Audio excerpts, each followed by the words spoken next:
For those of you who are not familiar with Sister Vassa, it must mean that you're living under a rock and not using the internet. Please stop doing that. Sister Vassa is a nun of the Russian Orthodox Church abroad. She has a doctorate in liturgical theology. She is mostly known or widely known for her online catechetical program, Coffee with Sister Vassa, which has grown, and I hope that it continues to grow in the years to come. And her most recent book is this book, The Praying in Time, the Hours and Days in Step with Orthodox Christian Tradition. We have a few copies available here. One is in my hand. There's another one on the table. There were two more. I think you've already done what I would have wanted you to do. There's no more left. To take. So there's no more left. One here, in a sense.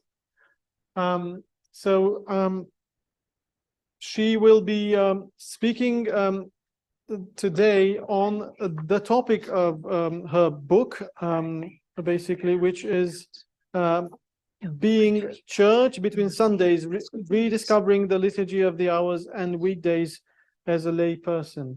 So again, delighted to have you with us in person, Sister Vassa, and looking forward to hearing what you have to say. Thank you. Thank you very much, Father Dragos. I'm very delighted to be here in such illustrious company. And it is both, to follow two great masters today, masters at their sacred arts, is both a blessing and sort of a curse. But here we go.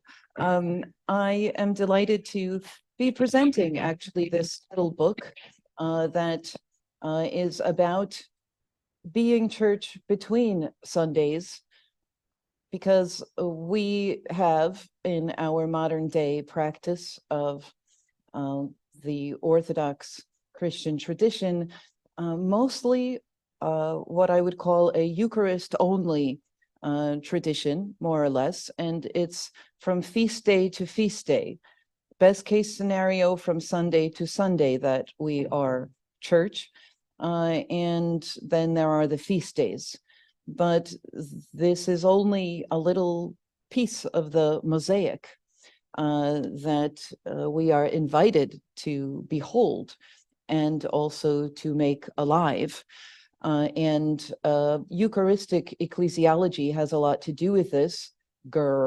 I'm not a big fan of Eucharistic ecclesiology, as you will find, because of the fact that it obscures the whole system of the liturgy of time, of the daily office, and the theology of the weekdays, and the system of the other, one of the other liturgical cycles belonging to the octoichos of the weekdays. There are meanings attached to each of the weekdays, separate from, but in addition to, but underlying the other meanings that the tradition has developed, like the saints' days and the feast days and the cycles of the fasts and feasts. So this little book is about the hours and the days, and how to pray them in step with Orthodox Christian tradition, but in a simple way and very much contextualized in the confusing and disorienting reality oftentimes of 24/7 internet time, which is also in a way sort of a constant Sunday or a constant something else. But it's a kind of time that is flat, that is always on, that is everywhere and not in real time, and so forth. But this ancient liturgical tradition that is available both in East and West, with almost the same meanings, but also differently systematized, is based on, in the case of the Byzantine rite, into which I was born, and the one that I practice, is based on timekeeping according to the sundial and not the mechanical clock. And it's also based on biblical memories, like the 7 days of creation, upon which our 7-day week is based, although it's contested where that originated, the 7-day week. There is no natural cycle in the natural world that occurs in this type of regularity based on 7 days. In any event, it's not based, the system of praying the hours. Right now I'm talking about the hours. I'll explain what I mean by that. It's not based on the mechanical clock, nor, of course, on 24/7 internet time, which is a certain problem that I address at the beginning of the book. So before I go on to explain in more detail how I suggest, or to be more precise, how I share that I do this as someone very much in the world. I do not live in a community. I did for over a decade live in a monastic community. I became a nun when I was 19, so I have been a nun for more than half my life, for the 31st year. But I find myself in the middle of a city, Vienna, Austria, the capital city, right in the first district, in the center. It's quite noisy there. That's where I do my podcasts. That's where I reflect on scripture and so forth. And I have experienced, as I write now, I'll go through the structure of the book, which is very straightforward and simple. I begin the book with this introduction about my painful transition from, I'm old enough to have gone through the transition of growing a third arm, that is the mobile phone, and from switching from, not having constant connectivity and the challenges to also our ascetical tradition, to having this new kind of connectivity, also community building and so forth that happens online. How I went through adapting to that, together with developing and being drawn into an online ministry. So I'm professionally also attached to this reality.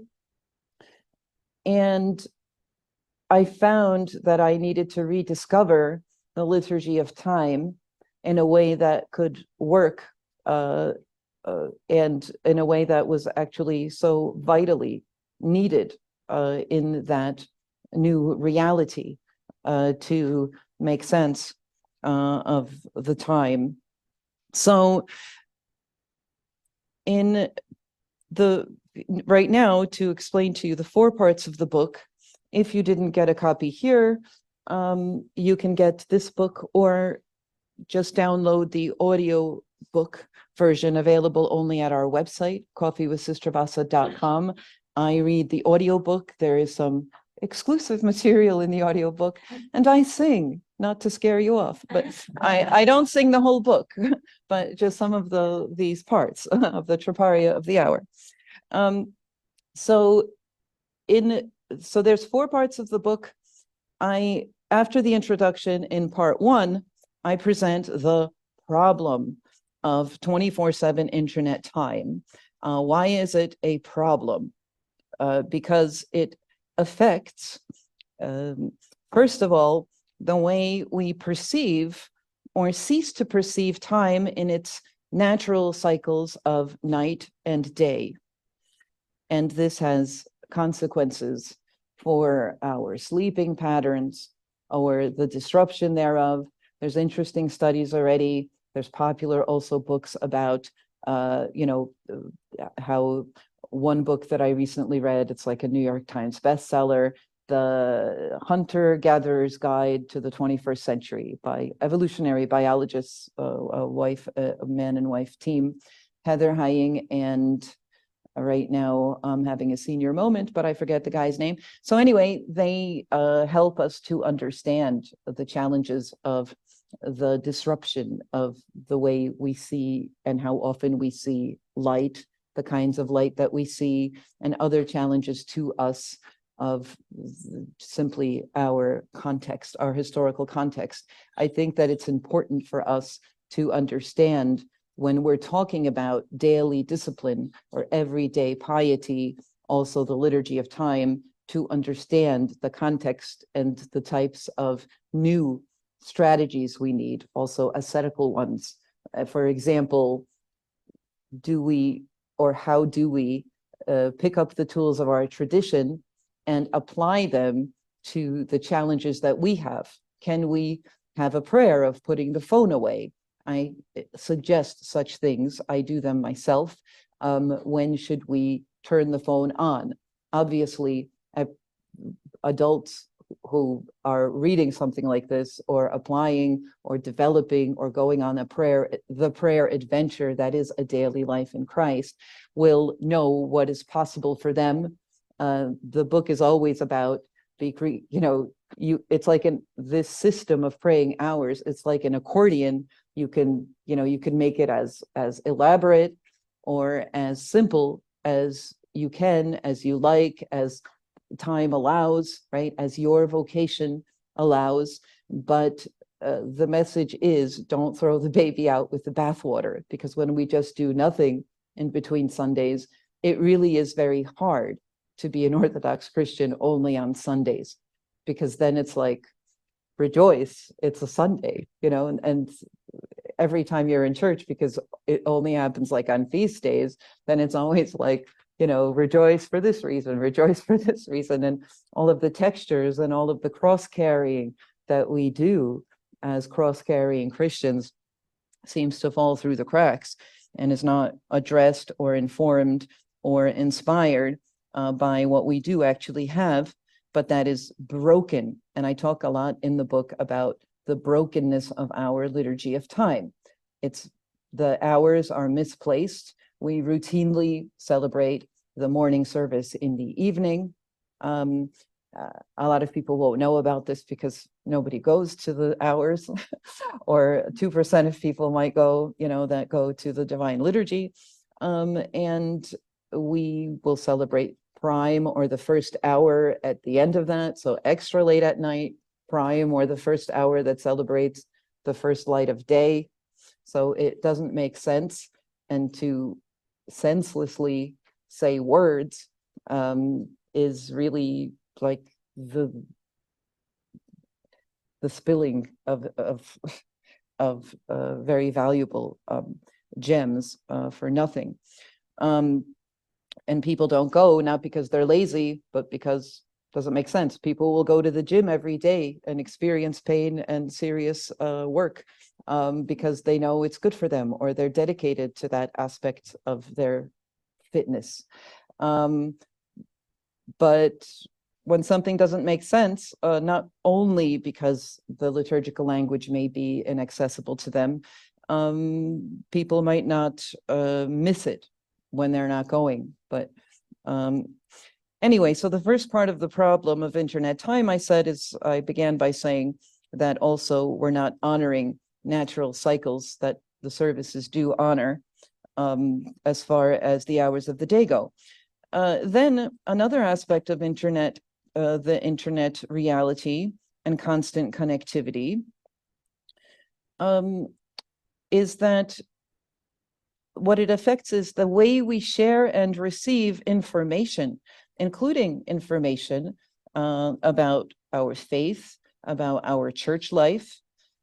And so the tradition meaning not some abstract, that's perfect in a galaxy far, far away. Tradition as in, from the word tradere, to pass on, to deliver, and to receive that which is also, delivered. This is happening online, and that technology has consequences for even the way our brains are shaped.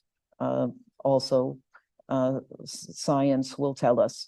There's a good book it's already a few years old, by Nicholas Carr, how the internet is shaping our brains. I think Nicholas Carr, look it up, you'll find how the internet is shaping our brains. It's very interesting because he goes through other technological leaps that changed, like mapping, just mapping, geological spaces, areas. And he goes through how profoundly the introduction of the mechanical clock changed the way people think, the way people perceive their own productivity, the pressures on the human being for knowing the exact time of everything. I think that our church never noticed that our liturgy of time became broken already with the transition to the mechanical clock. Ironically, the clock was introduced in this part of the world by Latin monks, actually, in order that they may, in the big church tower, because all of these technologies first were huge. So there's a huge clock that's situated in a big tower of the church. So the monks that are not in church know when the, certain hours are being celebrated within that church. But you see that the connection in English of the word glocka and clock, the etymologies are shared, because clock and bell are related, these words, because it comes from a liturgical context. Ironically, however, the mechanical clock did lead to the unintended consequence that it's difficult to find time to pray, in the sense of going with the flow of the day. And you have time. 1 hour is a time window of about 3 hours, but you could still remember and honor, say, right now we're in the sixth hour, the time of the crucifixion, the time when the sun is at its highest, the time of the noonday demon in the Septuagint translation of Psalm 80, of Psalm 90. This time is only going to come to a close at around 3:00 p.m. So if you forget that it's the 6th hour and you haven't honored it somehow, this is the way I do it, because I will say, if I'm not amidst people, most of the time I'm not. I live a solitary existence in the center of Vienna, thank God. I can continuously say it, and by default I'll say the Jesus prayer. But you can creatively, like I said, you can remember the other things going on. I'll get into what it means that it's a Tuesday today. A lot of you will know, but there's a lot of aspects to the fact that it's a Tuesday, and you could insert little other prayers, Holy and Great John, forerunner of the Lord, pray to God for us, because it's his day. Yesterday happened to be his day, older calendar, because it was the beheading of St. John the Baptist. Anyway, we just can't get enough of St. John the Baptist. He's close to us, and it's a fun thing too, because you would think that he's inaccessible. I mean, what did he eat out there? It's very exotic, but he's relatable, he's accessible, he's close, we love him, he's close to us, the whole communion of the saints. We walk, our cross-carrying journey with them, and I'll get back to all of that. So in this first part of the book, I also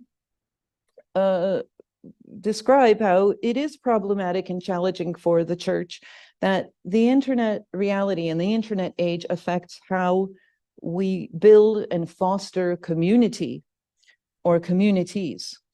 And this is difficult. Our conciliarity, if you will, is affected by the way we might find, because in this, for various complex reasons, we're tempted to turn our religion into politics and politics into our religion. This is sort of an easy way to find purpose and to find our identities. And so this, I think, the church will always figure things out, but sometimes it's like watching the grass grow, to see how the church figures things out. So it's not something that is a cause for, discouragement or depression. It's a cause for growth. It is any crisis situation is it's time for a decision, for discernment. And so we as grown-ups in the church are challenged, and this is a time of robust growth and of new things on the horizon for Orthodox Christians. So it's an exciting, wonderful time to be an Orthodox Christian. Also for other Christians. Sorry, other Christians, if I have neglected you. So I suggest in this first chapter, then I come to in the first chapter, the point of the whole book, that there is this ancient antidote to some of the, I'm not saying that all of the, aspects of the wonderful new technologies that we have are bad. Obviously, I myself utilize them, but I have also experienced how I can abuse them and how they might disrupt my, sanity. So, and I mean sanity in the sense of health, right, from sanitas. So the antidote to some of the unnatural and dehumanizing effects of internet time, I think one of these antidotes certainly is the system of timekeeping of the hours and days of prayer. For a person of faith who wants to be anchored in the meanings, not the haphazard meanings that we're bombarded with, where we're constantly, deciding to click or not to click. We have a set hierarchy of meanings that are systematized. We're sort of spoon-fed meanings in this system of growing into basically living the creed, because these central moments and persons of salvation history and salvation history itself, and recapitulating the beginning through contemplating, and there's a lot to contemplate in the days of creation, right? And how they are echoed and connected to New Testament fulfillment thereof, right? When you live through a Friday on which it's on this 6th day of creation, even though it's off for the Slavic peoples, because we think in the Slavic languages, Pyatnitsa in Russian, right, is the 5th day.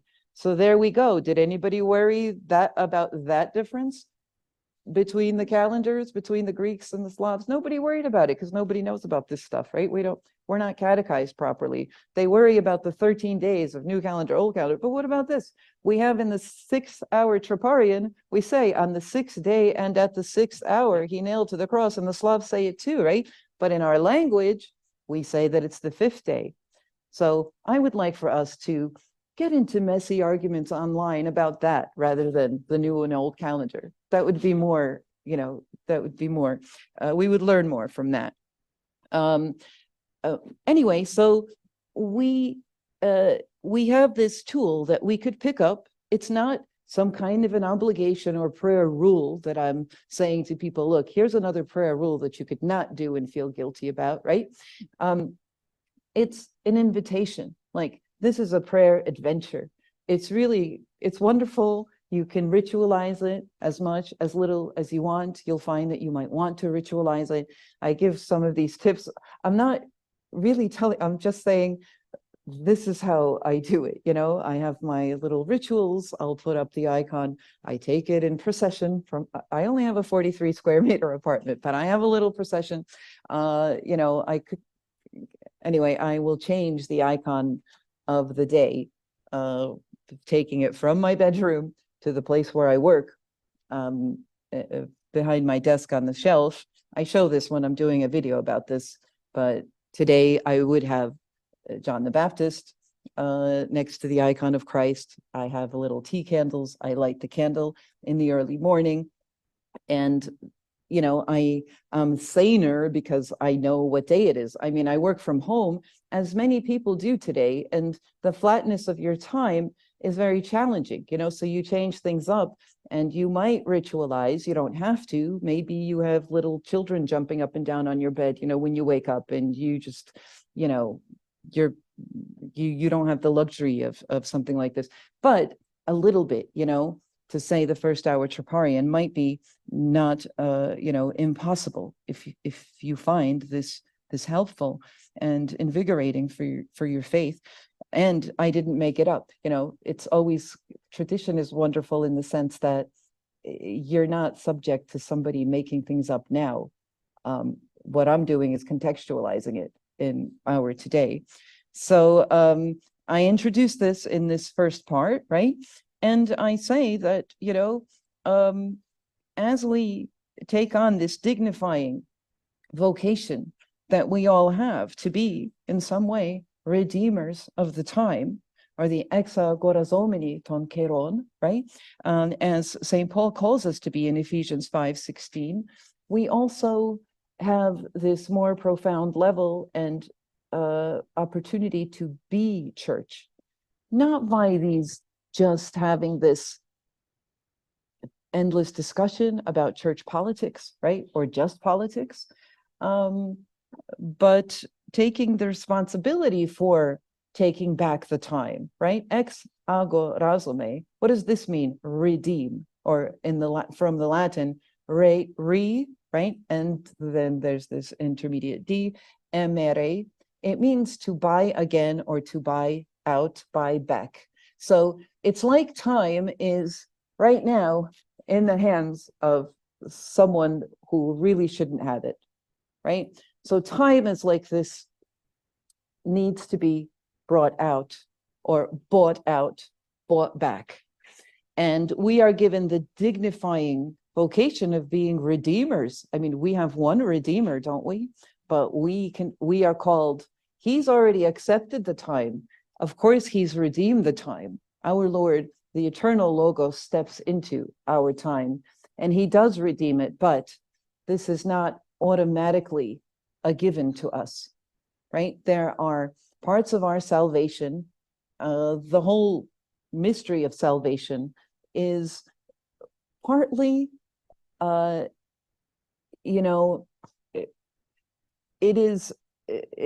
this dynamic that, yes, there is that which is given, but it needs to be taken freely, right? We need to make a decision to take it. We need to participate.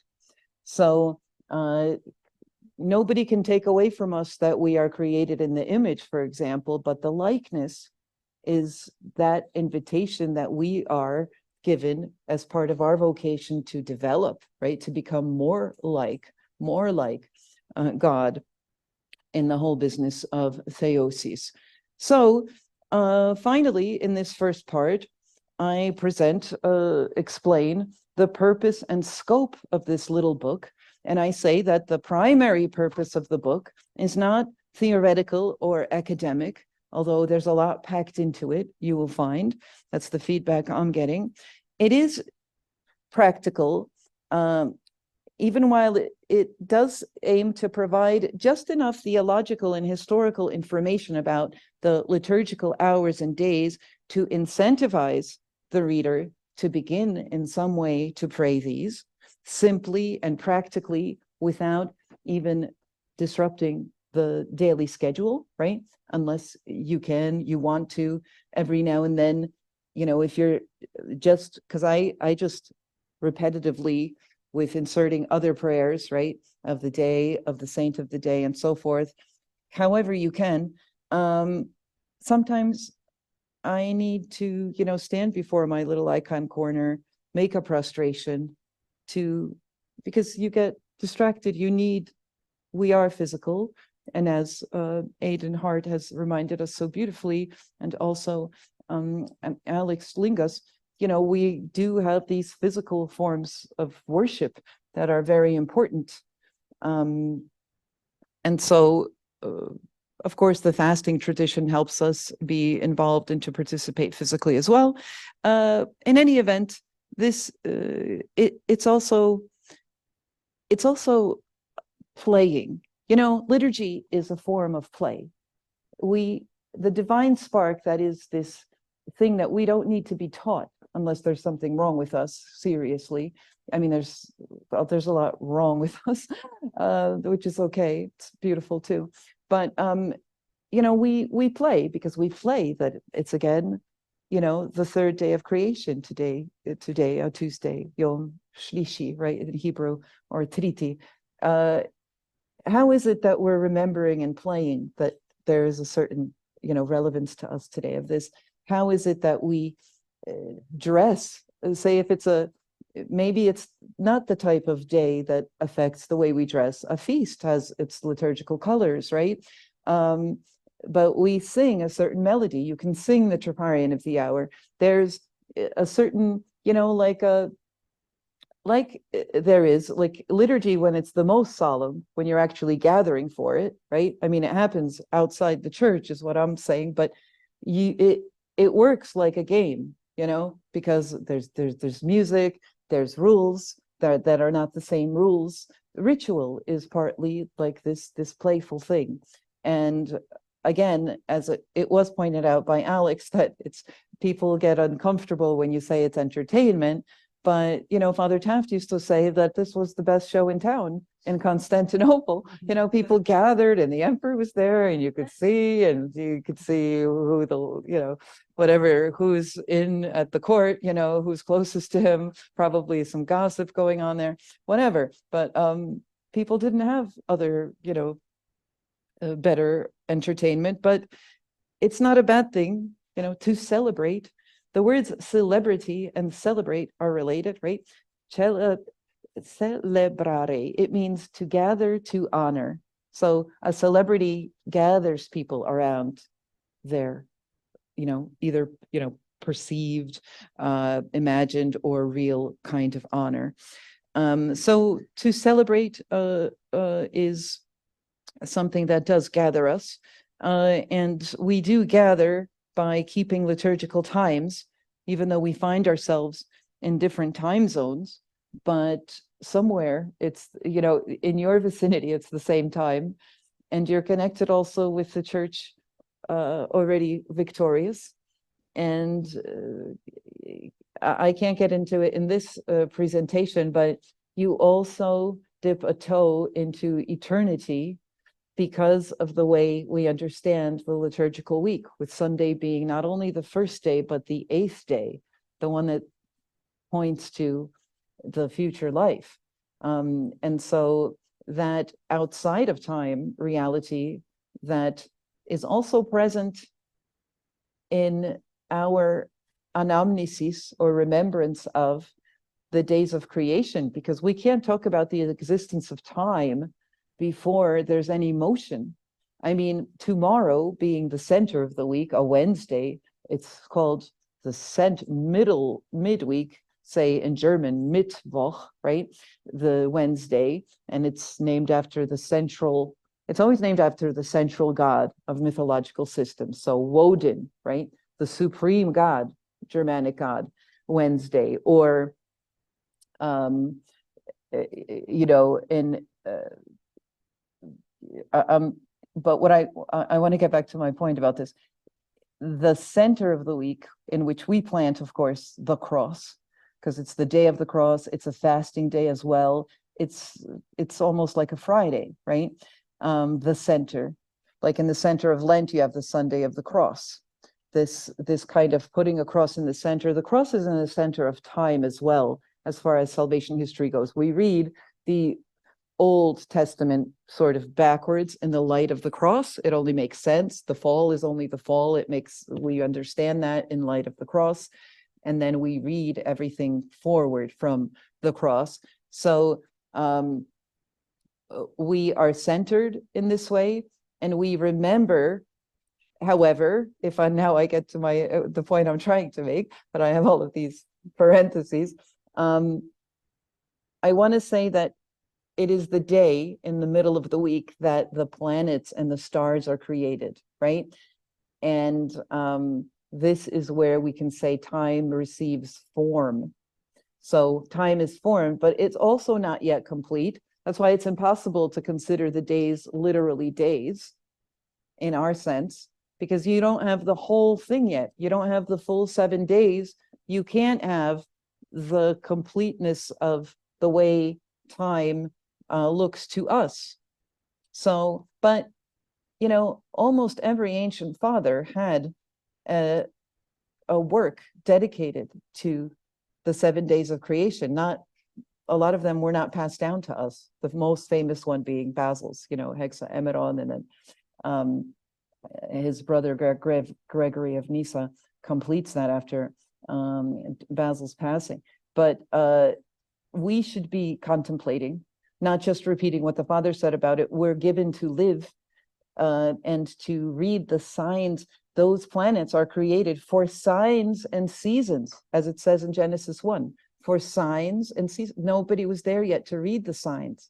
So we're the readers of the signs, and where time itself is just like music and numbers themselves, and sacred like numerology saw them as divine, having divine origin. We are given to be readers of the symbols and signals that God sends us. And so we have the tradition to give us tips as to what these meanings are, but to be interpreters thereof, and in our own context, in our own journey, to be daily contemplating. If we do a little bit of contemplation of, say, whether it's a scripture reading or just of, you know, there's so much to contemplate just in the set of memories that you have to contemplate according to the church calendar on any given day. So the point of the book is practical, to explain this enough to give the reader this creative incentive to go further, to delve into this, to live it. And I haven't even gotten into the meanings of the hours yet right now.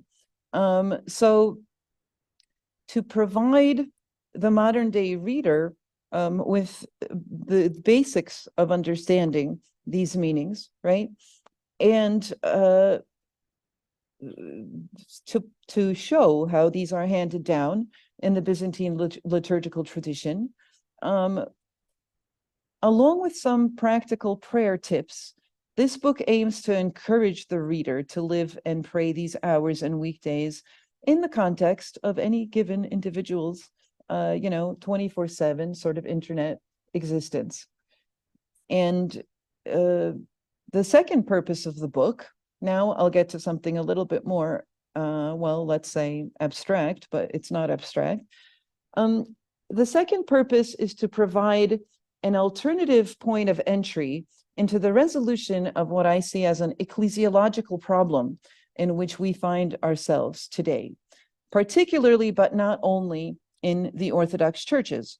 And this is the problem of neglecting the historical aspect of the church's being, or simply ignoring the simple fact of the church's being within time. This kind of blindness towards the church's existence within time, even though you'll say, sister, we're not blind to that. We all know that the church exists within time. Well, you take the suggestion, say, of anybody doing scholarly academic work in any theological field, and when they will point out either the need for a change in something, or point out that something changed in the past. In popular Orthodox culture, this is sometimes scandalizing to people. It's as if people think, when they walk around with this presumption, we're Orthodox because we're the ancient faith. We're the ones who never changed anything. It's very frustrating to have to, carefully, of course, because people might, just if they were somehow walking around with this presumption, they sort of feel like their faith is shaken somehow. But you're like, look at what the mystical or Last Supper looks like in the Gospels, and look at how we do it. Do you not see that something changed? Is it the same? Or are there a lot of differences here? And, they think that it just dropped down, as Taft used to say, like a ready-baked pizza from heaven, but it didn't, it endured a lot of robust changes, right? You might, anyway, I do have, you could look into it, jot it down if you're interested. It's available on YouTube. I have a course on the divine liturgy, It's every liturgical unit is explained in brief videos. It's still ongoing, but I sort of haven't updated it for a while, but it's 47 videos and I'm only up to the end of the Eucharistic prayer. But it's accessible, not too watered down. You will see some of these aspects that have changed a lot. It's not, to be somehow iconoclastic. It's to give us an understanding that every generation does have the responsibility, right, to pass on tradition within its context, because we are not reliving the liturgy of any given point in the past. It's impossible, right? So if you think we celebrate liturgy as we did in the past, I will ask you, well, when in the past? Maybe more or less the way we did it last year, but name a century. In which century how would you like me to describe the liturgy, say, that St. John Chrysostom celebrated, right? You'll be surprised, if you never delved into this type of thing. So the church is being within time. I think if we take other areas of our church's existence, you can't really touch anything or say anything, say, about the holy canons. If you study the canons, you actually read the whole canonical codex and you know it, right? You will know that there are things that they cannot even be recognized as canons. A canon has to, at least in theory, be a standard, So we have these issues with recognizing historical aspects, right? And a kind of being in touch with time and sanctifying it in this way helps us in a way that is not, somehow threatening to our faith, become more in touch with it. So I think that the attention that we could pay to rediscovering the liturgy of time can lead us also away from the reductionist ecclesiologies, like Eucharistic ecclesiology that reduces everything to the Eucharist, which I'm not aiming to diminish the Eucharist, but the Eucharist the Eucharistic ecclesiology, it has consequences like episcopization and clericalization that are unintended, because obviously you can't have a Eucharist without a bishop. But in a lot of our churches where the participation of the laity in the actual divine liturgy is very minimal, and this is all going to be well known to people, it really diminishes also the sense of responsibility for being church as a layperson. So this is all in the introduction, and I will quickly tell you that in part 2, I cover the daily hours of prayer, and there's a helpful chart that sums all of this up. Basically, of the hours, the prayer verses, the day, the basic meaning, the basic meaning of each hour. So there's a little chart. And then part 3 goes through the weekdays, or the 7 days of the week, together with their meanings. So the cultural, biblical, according to the 7 days of creation, and liturgical, according to the Byzantine liturgical system of weekdays, meanings of each weekday. If we take today for an example, which happens to be a Tuesday, right? If we are to fill it with faith-based meaning, we might remember that this third day of creation, right, it's considered actually in Jewish folklore to be doubly blessed. And in Jewish tradition, weddings are often done on Tuesdays because God said it is good twice.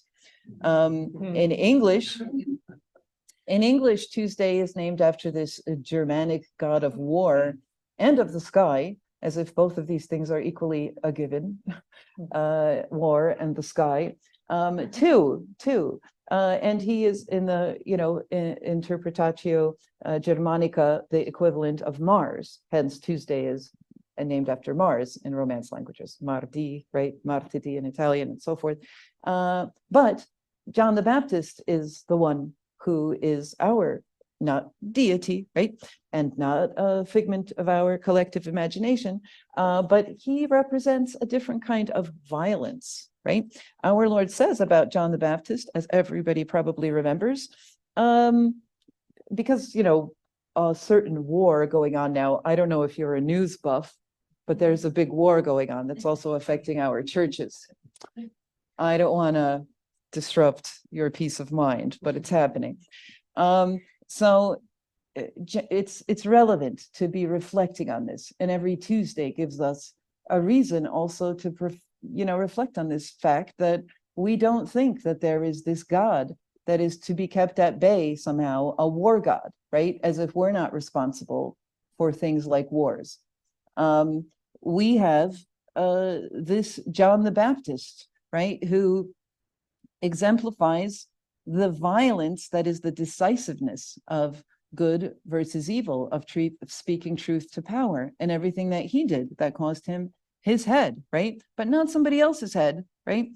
And, when you think about when you're living a Tuesday and you're thinking about how informative that is, that we don't keep a certain war god at bay, even though the war god has made a comeback, and we see it even in certain architecture. Like there's a church in Moscow that there's a temple to the war god. You should see it. It's a scary thing. So the violence that we turn away from, and the one that we embrace, is that of the forcefulness by which we take the kingdom of heaven. That's it. I'm almost done. I see Father Dragos. He's calling the bouncers in. I'm going to be carried out.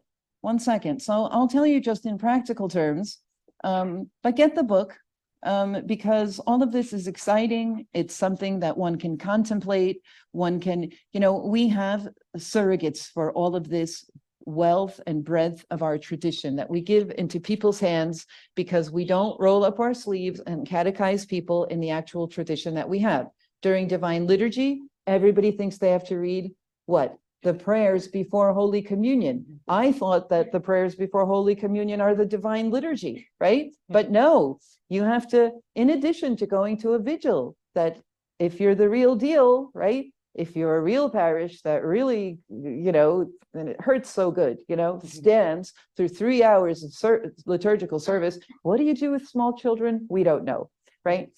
Neglect them. Because the pious thing to do is to rough it out for these 3 hours, at which, if you're not singing in the choir, you're either bored to death or just, roughing it out because it hurts so good.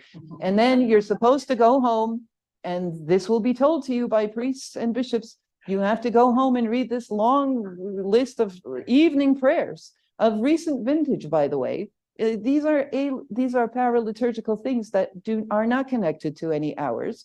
You will senselessly celebrate the morning service in the evening at that 3-hour service. Then you'll celebrate the first light of day at the first hour. That's on the very end of that, but there's only 3 people left by that time in the church. But by God, we're going to read that first hour because it's in the Typicon, but at the wrong time. So in the mornings, then, so after you've read at like 9:30 p.m., the evening prayers, and maybe you'll do the prayers before Holy Communion in the evening if you've got, because you have to do that at some point. But in the morning, you have to read the morning prayers, this long list of prayers that's also a rather recent vintage.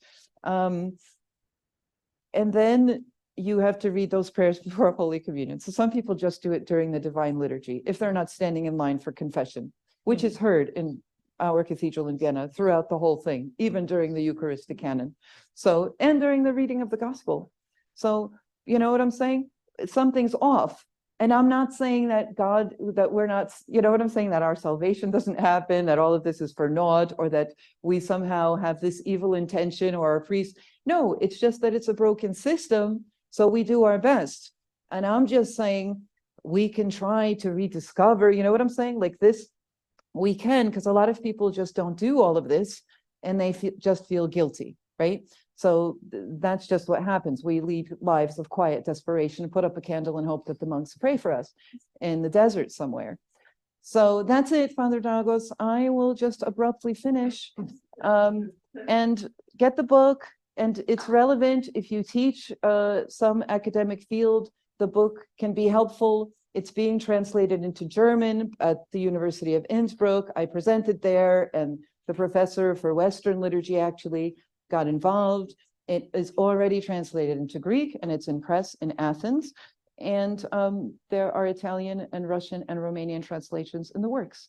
So maybe, you know, it could be something that could attract students to contextualize and become interested in taking further, like in an introduction to liturgical studies or introduction to, you know, like Orthodox tradition in the 21st century, stuff like this. It could be relevant too. Thank you very much.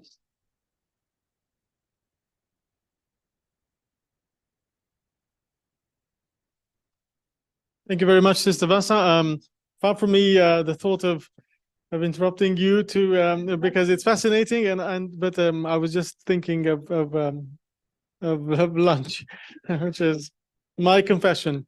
But I just want to say before I open the floor to a few questions that, and I did say this to Sister Vassa briefly in the chapel, that after she came to our parish, I said, okay, I need to take this seriously. I mean, she came and spoke so beautifully and convincingly about the hours, and I said, and for me, the hours and her book were a revelation. I mean, I studied theology for many years. I'm a priest for a number of years, and I never really connected with the hours. Again, this was some sort of fill-up service in between, you know, Vespers and other things, or before Vespers and so on. So I started doing them myself, and as you actually say, in a sense, they started replacing my morning prayers and evening prayers.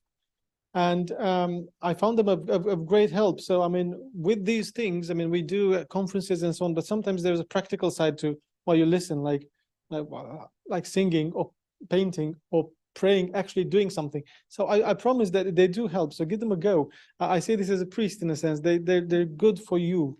And some people that come to confession with me, they might get this sort of encouragement to actually discover the hours themselves. And in conversations that I've had with people who try and do the hours as much as they can, is not a sort of a, you know, monastic kind of a do everything in there and get confused by all of the instructions. If it's Lent, if it's we do this, and if it's not, it's of the dance. And they actually say that the first thing that goes away is that feeling of guilt. And actually a sense of I'm more connected with God, and prayer is a companion rather than something that I have to do. So that's, I think, the, you know, in the most pastoral and practical sense, I think the most impactful sort of fruit of this. So thank you very much for this. So I think let's say 3 questions. And Caroline has her hand raised first. Anybody else has time to think? I do have one more book, but this one is a little bit beat up because I used it. But if anybody wants a book. Thank you, sister, so much. Beautiful, beautiful talk. Very quickly, I'll just say I'm a Benedictine oblate, and they speak up so everyone. can you not hear? Sorry, I'm a Benedictine oblate. So they gave me my breviary, which is 5 inches thick, on very, very thin paper. So, you know, I don't know how many pages are in there, and it's got 8, I think, silk ribbons so that you can move to the right page on the right day on the right. Oh, my goodness me, and the Rule of Benedict. And just very quickly, in the Rule of Benedict, it sets out all how the monastery is to be run and all the jobs and all the routine and all the disciplines. And there's one job that the abbot has to do, only one that the abbot keeps to himself because it's so important, and that's ringing the bell, because he sets the liturgical hours. Anyway, so I got given this book and I opened it and I started and I thought, what the heck do I do? You know, and I went to people and I said, how do I do it? How do I do it? And what I yearned for was someone to say, you start here, you do this, you do that, you read that, you then do that, you then skip to page 500, then you do this, then you do that, that, and that, you do that, and then you do that, and then you repeat it all, whatever. And they didn't say that. They just said, just do what you can. And you have to muddle it through yourself. You have to work out yourself. And at first I was disappointed because I wanted someone to help me, tell me what to do.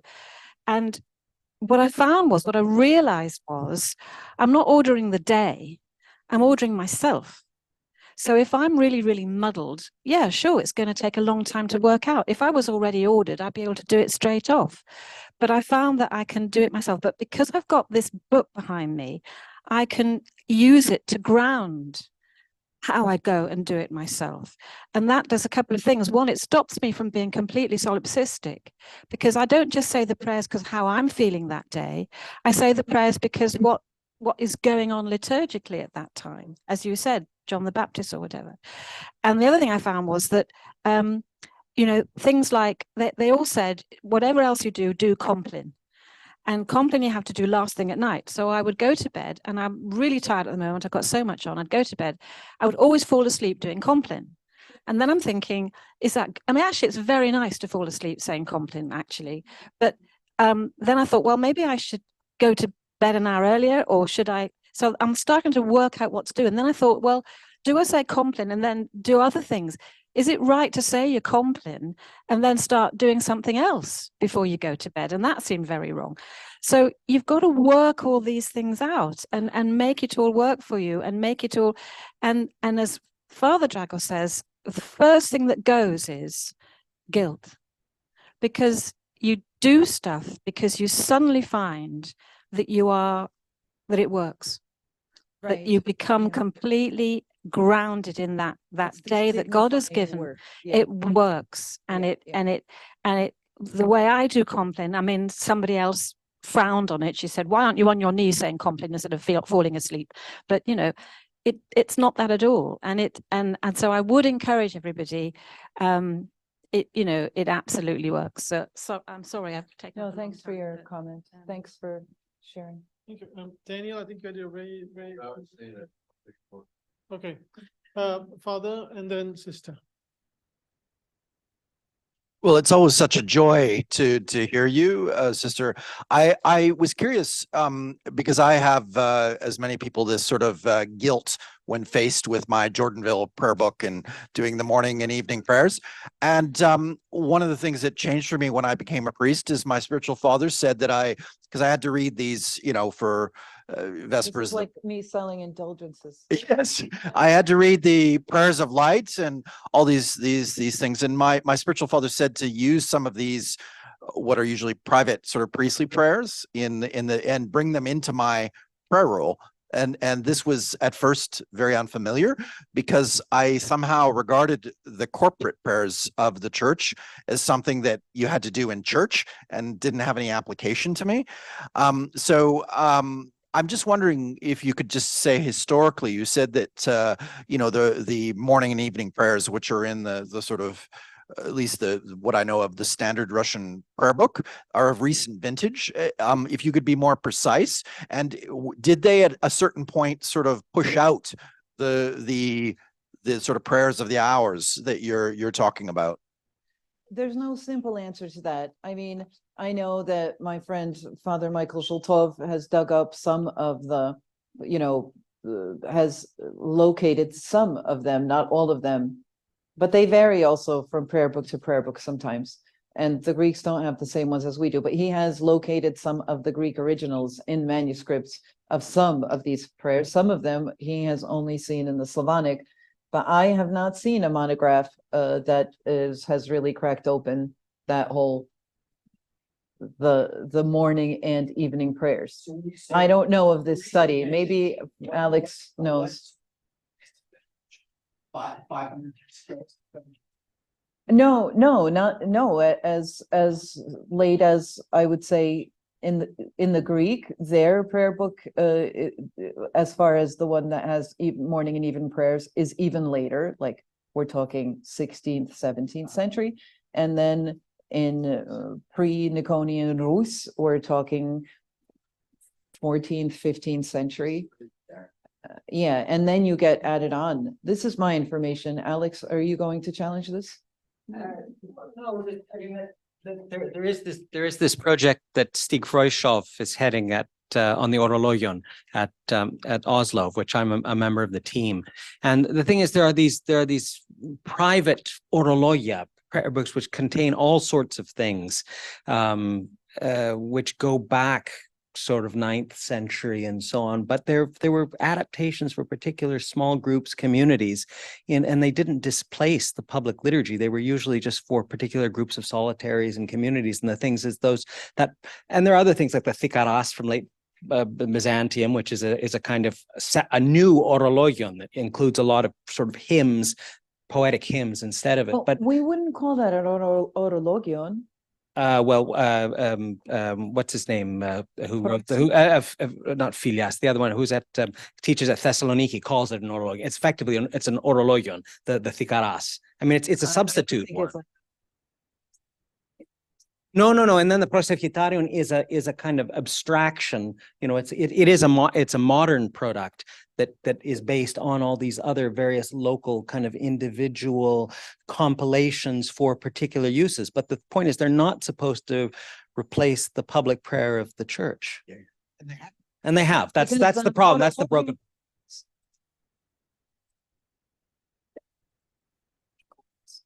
I mean, as a terminus technicus, I'm not calling in the Slavonic tradition also, Molitvoslov is a different animal. Yeah. Than a Chesoslov. Than a Chesoslov. Yeah. But there are kind of hybrid animals that they have. If you even look though at a Greek orologion today, they have all these appendices, where you find the canons, the stuff that extracted and put into the Proseuchitarion and the other things, the canon for Holy Communion, the prayer of supplication to our Lord Jesus Christ, and all these paraliturgical services. They make up 2/3 of the volume now. You know, the Western tradition has this in the pre-Vatican II era. I collect them because people throw them out or sell them at these garage sales or thrift, these flea markets, and they're beautiful, and they have these devotionals in the vernacular, because when everything was in Latin, people would, during the Mass, be reading their, certain devotional prayers in German. And I have these beautiful with the ribbons and the golden, what do you call it, edges of these tiny little, and they do have, in preparation for Holy Communion. And this opened my eyes a little bit to what's going on here. It's because they didn't understand the Latin. So they have devotionals for all this stuff. Pre-Reformation England too. The same thing, right? You have a whole genre. Yeah. So yeah. Oh, thank you. Thank you very much. I really love your talk and your book. I think it's going to be such a wonderful resource, and I'm going to get the whole parish to read it. I'd like your advice really on a very practical thing about fixing this brokenness, particularly in respect of the vigil. Now, in my parish, we follow the Slavic practice, and we have particularly in respect to what? The vigil as we have it in the Slavic practice. Vespers followed by Matins. And I totally take your point that it's broken and it makes no sense to have Matins in the evening. And this is a recurrent cause of discussion in our community. However, there are two problems with getting rid of that vigil. One is that if you put Matins in the morning, who is going to be there when you have problem getting the congregation to turn up before the gospel? So putting Matins before the liturgy is really not going to attract very many people. And also, when you only have Vespers on a Saturday night, you don't have that huge chunk of prayer, which is just so wonderful, such a wonderful experience for people to pray quietly for 2 or 3 hours.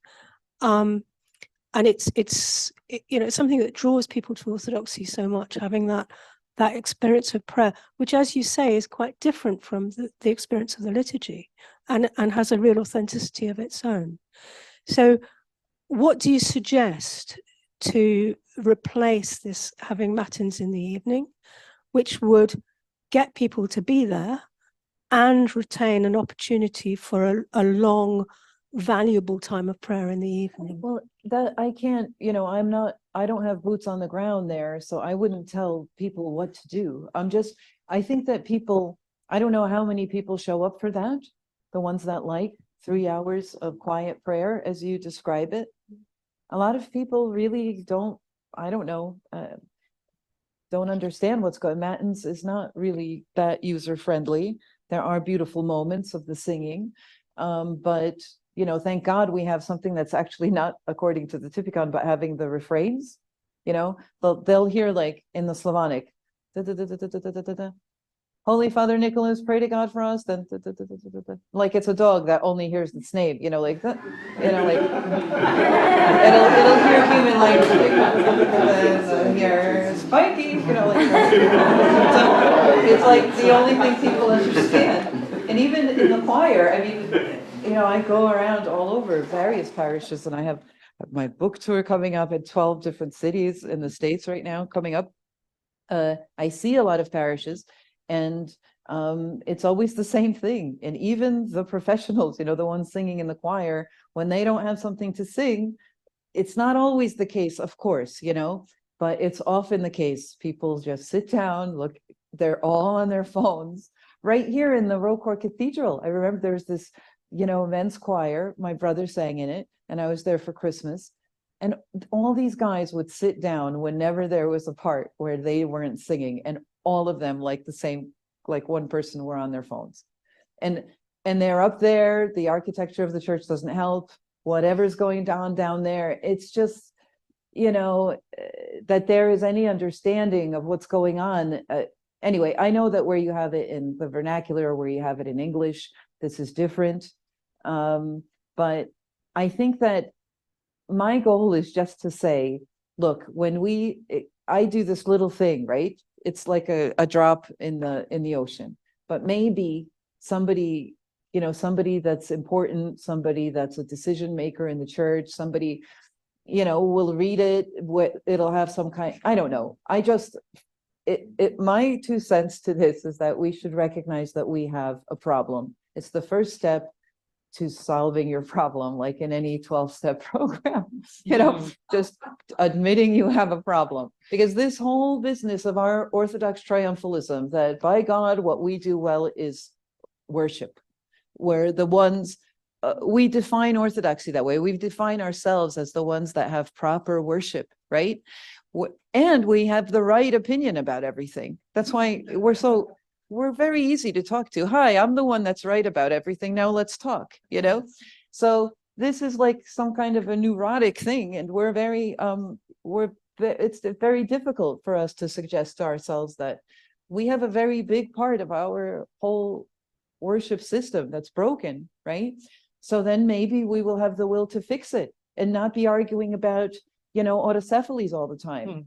Like maybe there's something bigger and more important that's wrong here. Right?